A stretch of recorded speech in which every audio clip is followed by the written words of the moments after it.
YouTube, what is up, guys? Today I have the RoadRunner by Duncan Yo-Yos up for a review. So there's no unboxing. This was sent to me in this I'm doing this yo-yo pass around with a bunch of the guys, and Tom from Throws and Brews sent me over this thing. It still has the string on it, his string on it and everything, which is too long to be playing sitting down and stuff. But this is a smaller Duncan yo-yo that I believe only retails for like 35 bucks, so very affordable, a metal yo-yo. And this is the type of yo-yo, that you could throw in your pocket and everything. But I've been playing with this a little and stuff, so I mean, not a lot, enough to, it's still kind of going to be a first impressions kind of review, but enough for me to really formulate an opinion as well. So a little different today. Okay, so the size of it, yeah, like I was saying, it is quite undersized. Here's it next to what is this, a Freehand Pro or something? It's got MG caps. Here's next to a Freehand 1. The width is actually, it's kind of, it's fairly wide. It's just small diameter. I'll put the specs right here somewhere. I don't know. Oh, you'll see them. But yeah, so those are the specs. It does have this thumb grind lip, and then it also has the Matador spikes, but the Matador spikes are really rounded and they're not sharp at all. So you can't really do too many Matador tricks on there. You can fingerspin on here. I've already played with it a little. I was able to fingerspin, thumb grind. Actually, for $35 metal yo-yo, I was actually really surprised. It is quite smooth, handles well, and we'll get all into that when I start playing with it here in a second. But yeah, I just wanted to do a quick little, showing you guys the yo-yo and everything. So here, let's get up close and personal with this bad boy. So there is the ano on there, the Duncan RoadRunner. My camera will focus. There we go. It does have these grooves in here, which actually, make sure it focuses on the yo-yo, not my face. It has these grooves, which are really just more for aesthetics. So you're you're either gonna really like those or you're not gonna like them. I personally like them. I think they're kind of cool. They don't really do anything. I mean, as far as make the yo-yo any better or worse or anything. But I do think they give it a little extra. The yo-yo doesn't have a crazy ano. It's no splash ano or anything. So all the little undercuts as well here on the rim.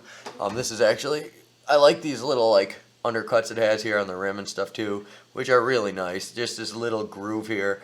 For a $35 yo-yo, the machining is actually really nice. There's a lot of little things to it. Big thumb grind lip. You'll be able to thumb grind real easy. I've already done all that. I believe this comes with the red pads. I think Tom swapped it out. It does have a really short axle. The axle barely goes higher than the bearing. If I screw it in all the way, it'll probably almost be flush with the bearing. Yeah, so it's just slightly higher than the bearing, that axle. So that's really, so far, the only downside I've found with it. It doesn't affect the play. You got to be more careful when you put it together. I'm generally very careful when I put yo-yos together anyways, so it doesn't really matter. Here's a quick tip so you never strip a yo-yo. Okay, the side with the axle, start with it down. The side without the axle, go really slow. Just till it starts to catch, okay? You don't want to push. You shouldn't be pushing down all this. You should just be turning, okay? And then once it starts to lock on, turn it the other way and spin it just slowly. That's all you got to do. If a yo-yo has a longer axle, it's easier to it gets harder to cross-thread a long axle than it is to cross-thread a small axle. That's the only reason I'm saying that. But if you are not an idiot, you should be fine. Granted, occasionally maybe at the factory one would get, but I feel like Duncan, for the most part, all of their commercial, all their yo-yos that aren't their commercial ones, not the Walmart yo-yos, all their metal, I think they're all tested, because I haven't had a bad Duncan yo-yo in a long time. So this is kind of reminds me of the smaller brother to the Windrunner, but it's still, it's really beefy here on the rim, and it plays kind of, to me at least, kind of similar to an 888, but without hub stacks. But yeah, let's go over there, because I could keep talking about it forever. Let's go play with it. Alright guys, we were all strung up here, so here goes nothing.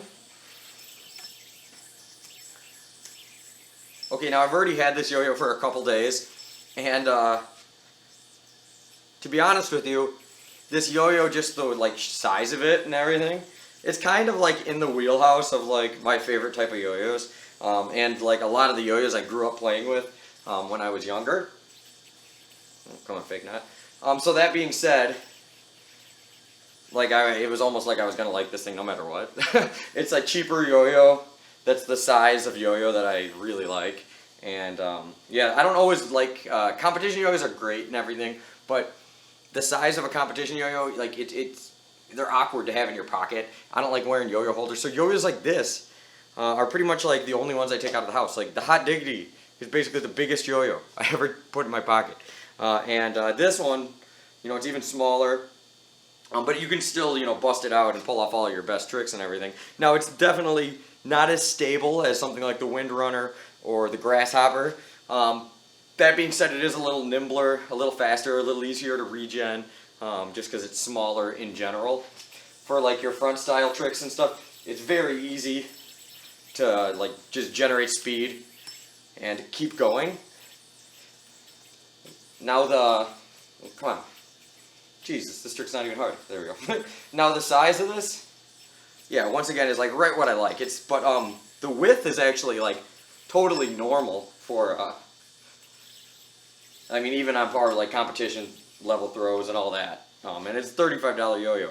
Now it can handle, you know, finger spins and everything. Actually, finger spins really good for having that spike kind of like in the way there. You don't even really feel it.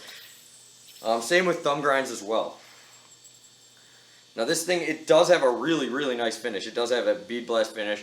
Now this one has been passed around, so it's been used a lot. It's also had the pads changed and stuff. This one has the slightest amount of vibe on my hand, but none on the string. Now, I don't know if out of the factory, if there was a little vibe, or if they're from, you know, being taken apart so much, changing the pads, if it could be coming from the pad itself, or if the bearing could just be dirt. It could be hundreds of things, you know? So, that it's a used yo-yo, it's hard for me to say, but it's pretty much like, for a $35 yo-yo, I mean, it's pretty smooth. Like, this is not like, it's not like a vibe where you feel it or anything. It's on par with most $40, $50, $60 yo-yos. If I didn't really look for it, I basically wouldn't be able to find a vibe whatsoever. Yeah, but for like regens, it's like perfect. Yeah, the only thing is it's a little bit, because it's on the lighter side and a smaller diameter, it's just a little understable. So you want to know that going into it. But like other than that, I mean, it really is a great yo-yo. Very affordable price. You know. Yeah, I mean, you almost can't even feel the tiniest amount of vibe, and that could just be, you know, it could be from anything. Could be got hit on the ground for all I know. Now Tom over at Throws and Brews, I believe this originally came with the red pad, so you're gonna want to check out his video, because we have different opinions on this yo-yo as well as a lot of our videos. So if you haven't seen, like, say you've seen me review a yo-yo, so you know he posts a yo-yo, the same yo-yo, you know, make sure to go check out his too, because his opinion, you know, a lot of times can be very different from mine. Sorry, I got a crazy knot there. Now that being said, he really did not like the red pads and thought it was too grabby. So he put these yellow pads in here. And I actually wish the red pads were in there. I just really like the way the red pads feel. These yellow pads are decent though. They're not like I'm not going to switch them now.